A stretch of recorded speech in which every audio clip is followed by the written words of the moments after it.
Okay.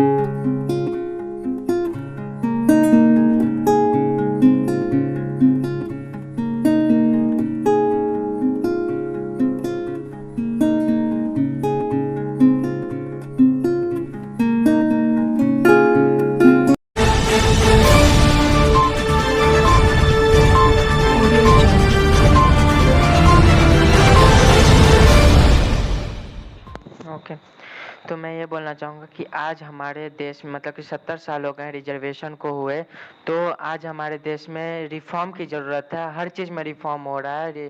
तो हमें reservation में भी रिफ़ॉर्म की ज़रूरत है। तो ऐसा लगना चाहिए रिजर्वेशन को कि हम लोग अब कास्ट वाइज़ रिजर्वेशन ना दे के हम लोग इकोनॉमिक वाइज़ रिजर्वेशन दें।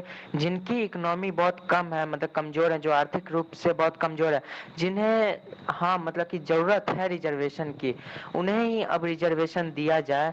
और जिन्हें नहीं ज़रूरत है उनको हटा दिया जाए, जैसे कि अभी कास्ट वाइज में भी हो रहा है।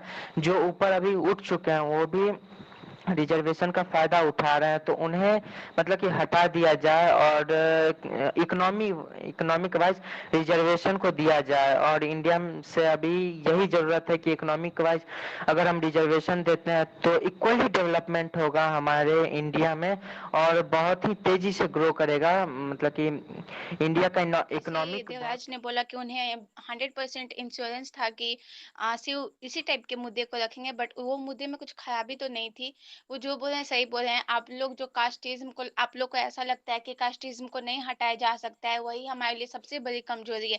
अगर हम कास्ट के बेसिस पे रिजर्वेशन को हटा सकते हैं, क्योंकि ये मुद्दा उतना भी बड़ा नहीं है। अगर हम इकोनॉमिकली अपना रिजर्वेशन सिस्टम को इम्प्लीमेंट करेंगे तो ये राम मंदिर से बड़ा मुद्दा नहीं है, कश्मीर से बड़ा मुद्दा नहीं है। अगर हमारा सरकार ये सब मुद्दे हटा सकते हैं, तो रिजर्वेशन जैसा जो कास्ट के बेसिस पे होता है, अगर उसको इकोनॉमिक बेसिस पे कर दे तो वो उतना मुश्किल नहीं है। जैसे देवराज ने कहा कि लोग दंगे कर देते हैं और बातें करने लगते हैं और प्रॉब्लम होती है, इश्यूज होती है। तो ये राम मंदिर से मतलब छोटा ही इशू है, और इस पे इस तरह का व्यवहार नहीं होना चाहिए, क्योंकि अब रिजर्वेशन कास्ट के बेसिस पे नहीं होना चाहिए, उसे इकोनॉमिक बेसिस पे ही होना चाहिए कि कौन कितना इकोनॉमिकली बैकवर्ड है, या फिर कितना उसके पास अभी उसके पास कितना मजबूरी है। क्योंकि देखिए, इंजीनियर और डॉक्टर बनने के लिए नॉर्मली इतना ज़्यादा ह्यूज कंपटीशन है।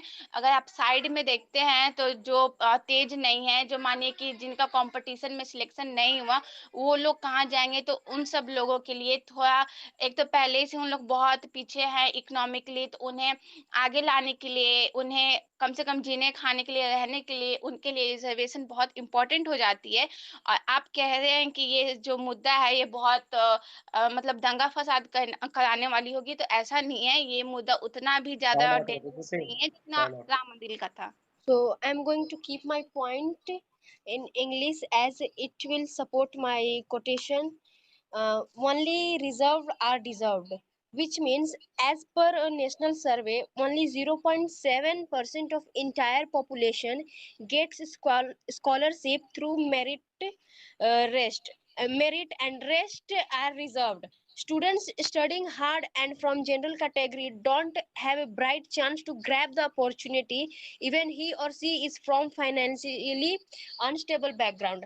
And time has came to amend the laws and change the rules for the good, which means according to me, uh, due to this type of reservation, many are not able to get what they deserve. Which means due to reservation, the people who deserve the people what they deserve, they can't able to get due to all these type of systems. And who are not capable of all these things, they used to get it, and who deserve they can't get it. That was my first point only, and if anyone wants to add, they can add.